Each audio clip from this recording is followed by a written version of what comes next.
Hari ni aku nak share dengan korang semua tentang apa yang dah berlaku dalam episod ke-8 siri Ultraman Blaza.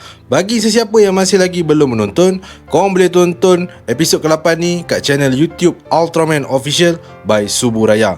Jadi, tanpa membuang masa, meh aku ceritakan apa yang dah berlaku dalam episod ke-8 siri Ultraman Blaza. Untuk makluman, episod ke-8 ni sebenarnya part kedua untuk episod ke-7.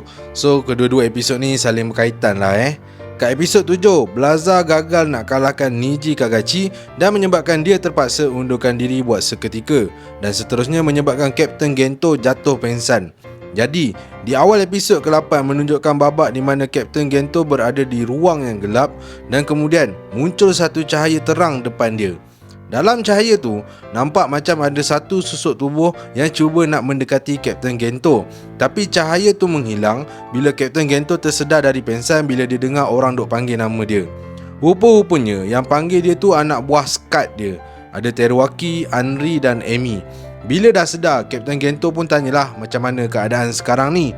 Anak buah dia pun bagi tahulah yang bencana dah semakin besar dan Niji Kagachi dah macam nak mulakan proses pembersihan manusia dia. Kapten Gento pun bangun dari katil dia dan bagi tahu ke anak buah dia yang semua ni dilakukan oleh Profesor Kazunori. Jadi Kapten Gento bagi tahu kalau nak hentikan tindakan Niji Kagachi, kena hentikan Profesor Kazunori. Kapten Gento pun bagi tahulah ke anak buah dia yang Profesor Kazunori tu sebenarnya nak hapuskan manusia supaya dapat mengembalikan keseimbangan ekologi bumi. Kau masuk terma sains terus lah ni. Lepas tu Amy kongsikan hasil dapatan dia bila dia pecah masuk ofis Profesor Kazunori. Amy kata, Kazunori berjaya kumpul 7 gelang warna pelangi yang tersembunyi di seluruh Jepun yang membolehkan dia menyeru Niji Kagachi. Kapten Gento pun beranggapan yang Kazunori mungkin ada hubungan psikik dengan Niji Kagachi bila pakai gelang tu. Jadi Gento putuskan untuk hapuskan Kazunori supaya Kazunori tak boleh kawal Niji Kagachi dan seterusnya menyelamatkan bumi. Kemudian Kapten Gento panggil semua ahli Skat bermesyuarat untuk berbincang tentang cara untuk menyerang Niji Kagachi dan Profesor Kazunori. Hasil kajian diorang dapati untuk tewaskan Niji Kagachi, diorang kena hapuskan dulu kristal yang terletak kat tengah-tengah kepala Niji Kagachi sebab kat situlah terletaknya kuasa serangan terkuat Niji Kagachi. Jadi atas sebab itulah Kapten Gento arahkan Yasunobu naikkan level Earth Garen ke mode 2 dengan memasang rail cannon kat Earth Garen supaya dapat lepaskan tembakan yang boleh hancurkan kristal tu. Yasunobu pada awalnya tak bersetuju, tapi sebab Gento berkeras gak suruh pasang, dia pun terpaksalah bersetuju. Lepas tu Kapten Gento kata yang dia akan berjumpa semula dengan Profesor Kazunori dan cuba pujuk dia. Tapi kalau tak berjaya, mungkin Gento terpaksa hapuskan Kazunori. Tapi Teruaki tak bagi Gento pergi. Dia kata biar dia pergi sebab dia lebih memahami Kazunori, sebab dia dah baca banyak buku Kazunori. Gento awalnya tak bagi Teruaki pergi sebab Teruaki mungkin terpaksa hapuskan Kazunori. Tapi Teruaki tanya balik kat Gento, habis tu kau rasa kau boleh ke hapuskan Kazunori? Terus terdiam Kapten Gento dan terpaksalah dia bagi Teruaki jumpa Kazunori dan dia dengan Yasunobu akan mengawal Earth Garen. Teruaki, Anri dan Amy pergi berjumpa Kazunori yang masa tu tengah memancing. Sempat lagi kau memancing kan? Teruaki arahkan Kazunori supaya menyerah diri. Kapten Gento dan Yasunobu pula tengah serang Niji Kagachi bertubi-tubi menggunakan Earth Garen supaya Niji Kagachi buka perisai kepala dia dan membolehkan Earth Garen tembak kristal kat tengah-tengah kepala dia. Teruaki cuba pujuk Kazunori dengan mengatakan dalam dia cuba untuk kembalikan keseimbangan bumi, memusnahkan manusia tu bukankah akan merosakkan keseimbangan bumi juga? Sebab manusia kan sebahagian daripada ekologi bumi. Gila skema betul ni. Tapi Kazunori kata dia bukan nak musnahkan semua manusia pun. Dia akan musnahkan kebanyakan manusia dan tinggalkan sedikit manusia supaya manusia-manusia yang tinggal ni akan ceritakan ke anak cucu cicit dia orang tentang apa alam semula jadi ni akan buat jika keseimbangan bumi ini tidak dijaga.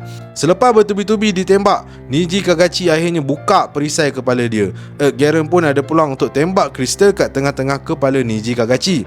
Sekali, bila Yasunobu lepaskan peluru berpandu, peluru tu terus terbang ke atas dan keluar terus dari bumi sebab Earth Garen berdiri tak stabil masa menembak. Yasunobu pun cuba tembak sekali lagi, tapi kali ni tak tepat ke sasaran. Niji Kagachi lah macam dah sedar yang Earth Garen cuba nak hapuskan kristal dia.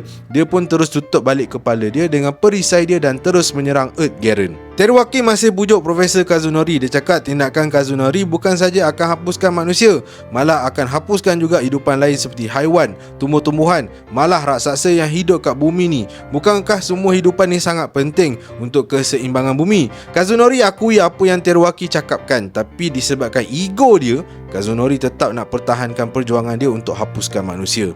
Kazunori pun melepaskan serangan menggunakan gelang pelangi dia tu ke arah Teruaki, tapi mujur Teruaki sempat mengelak dan melepaskan tembakan tepat ke gelang pelangi Kazunori dan memecahkannya. Teruaki pun tanya Emi, macam mana keadaan Niji Kagachi? Emi kata Niji Kagachi masih bergerak aktif dan menyerang Earth Garen.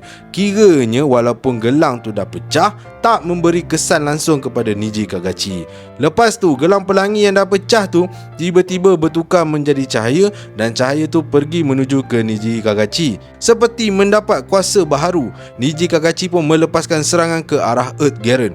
Mujurlah Earth Garen sempat mengelak, kalau tak memang hancur dah Earth Garen tu. Tapi disebabkan nak mengelak tu, sistem utama Earth Garen gagal berfungsi. Satu-satunya cara nak hidupkan semula Earth Garen ialah diorang kena hidupkan semula secara manual dari luar. Sekali masa tu Blaza Brace muncul lah kat tangan Captain Gento. Dalam masa tu dia masih dalam kokpit Earth Garen. Jadi dia pun volunteer keluar dari Earth Garen untuk hidupkan Earth Garen secara manual. Bila Captain Gento berjaya hidupkan Earth Garen secara manual, Yasunobu kata rail cannon boleh digunakan buat kali terakhir untuk tembak kristal Niji Kagachi. Pada masa tu juga Niji Kagachi menghampiri Earth Garen dan Captain Gento pun bertukarlah menjadi Ultraman Blaza. Pada awalnya Blaza dapat menyerang Niji Kagachi dengan baik, walaupun Niji Kagachi berkali-kali melepaskan serangan menggunakan kristal kat kepala dia ke arah Blaza. Sehinggalah Niji Kagachi mengeluarkan pedang dari ekor dia dan melibas tepat ke arah badan Blaza dan menyebabkan Blaza terbaring kesakitan. Tapi kesempatan itulah digunakan oleh Yasunobu untuk melepaskan peluru berpandu yang tepat mengenai kristal Niji Kagachi dan menghancurkannya. Bila kristal tu hancur, cahaya berwarna pelangi keluar dari kepala Niji Kagachi. Kemudian Blaza tiba-tiba melompat dan menangkap cahaya tu, dan bila dia tangkap cahaya tu, Gento yang ada dalam badan Blaza tu dapat stone baru, iaitu Niji Kagachi Stone. Aku pun tertanya-tanya gak masa babak ni, macam mana Blaza boleh tahu dengan tangkap cahaya pelangi tu dia boleh dapat stone baru? Persoalan ni masih misteri dan tak ada jawapan. Apa-apa pun, bila Gento yang ada dalam badan Blaza dapat stone baru tu, dia pun masukkan dalam Blaza Brace. Dengan stone baru tu, Blaza berjaya menghasilkan serangan baru bernama Rainbow Slash. Rainbow Slash pun dilepaskan ke arah Niji Kagachi dan menyebabkan badan Niji Kagachi terbelah dua dan meletup. Akhirnya manusia-manusia pun berjaya diselamatkan daripada dihapuskan oleh Niji Kagachi. Episod ke-8 ni berakhir dengan penangkapan Profesor Kazunori, tapi dibebaskan semula oleh GGF sebab kekurangan bukti. GGF tak percaya yang Kazunori mampu mengawal raksasa sekuat Niji Kagachi menggunakan gelang pelangi itu.